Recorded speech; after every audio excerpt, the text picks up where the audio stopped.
High students, Praveen பூர்வார்த்தில் Tamil section 100 மார்க்குக்கு, ரெண்டாவது செக்ஷன் 20 மார்க் இருக்குல்ல, அதில் 2 போட்டிருக்கோம். அதில் ஒன்று ரொம்ப டஃப்பாக பெருசாக இருக்குது ஸ்டூடெண்ட்ஸ். அதுக்கு இன்னொரு ஆப்ஷன் கொடுத்துருக்காங்க.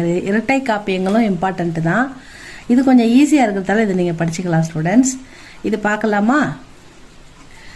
இரட்டை காப்பியங்கள். தமிழ் காப்பியங்களுள் முதற்பெரும் நூலாக வைத்து மதிக்கப்பெறும் பெருமை கொண்டது சிலப்பதிகாரமும். இந்நூலோடு காலத்தாலும் வரலாற்றாலும் தொடர்புடையது மணிமேகலை என்னும் காப்பியமாகும். வரலாற்றாலும் காலத்தாலும் தொடர்புடையது இது ரெண்டும். இவ்விரு நூல்களும் இரட்டை காப்பியங்கள் எனப்பெறும். சிலப்பதிகாரம். முத்தமிழ் காப்பியமாம் சிலப்பதிகாரம் 3 உண்மைகளை விளக்குவதற்காக எழுதப்பெற்றதென நூற்கண்ணுள்ள பதிகம் கூறும். இந்நூல் குடிமகனை தலைவராக கொண்டுள்ள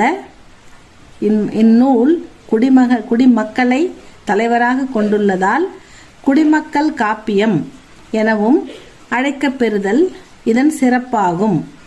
தமிழகத்து மூவேந்தரையும் இணைக்கும் ஒரு பாலமாக ஆசிரியர் இளங்கோவடிகள் அமைத்துள்ளார். புகார் காண்டம், மதுரை காண்டம், வஞ்சிக் காண்டம் என்னும் 3 பெரும் பிரிவுகளையும் காதை என்னும் சிறு பிரிவினையும் 30 காதைகள். அந்த காதையில் 30 காதைகள் இருக்கு. புகார் காண்டம், மதுரை காண்டம், வஞ்சிக் காண்டம் என்னும் 3 பெரும் பிரிவுகளையும் காதை என்னும் சிறு பிரிவினையும் பெற்றுள்ளது.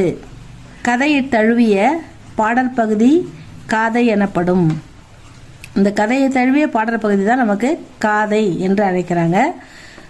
சோழ நாட்டின் கண்ணுள்ள புகார் நகரில் பெருங்குடி வணிகர் மரபில் தோன்றிய கோவலன் என்பான் அதே நகரைச் சேர்ந்த கண்ணகி என்னும் வணிகர்குல நங்கையை கைப்பிடித்து இனிது இல்லறம் நடத்தலானான். ஆனால் ஊழ்வினை காரணமாக கோவலன் மாதவி என்பாளோடு சேர்ந்து குன்றனைய செல்வத்தை இழந்தான். குன்றுனது மலைக்குன்று, மலை போல குவிந்த குன்று, மலை போன்றது. அந்த மாதிரி மலை போன்ற குன்றளவு உள்ள செல்வத்தை இழந்து விட்டான்னு சொல்றாங்க. முடிவில் மாதவியை வெறுத்து வந்த கோவலன் கண்ணகியுடன் பாண்டி நாடு சென்றான்.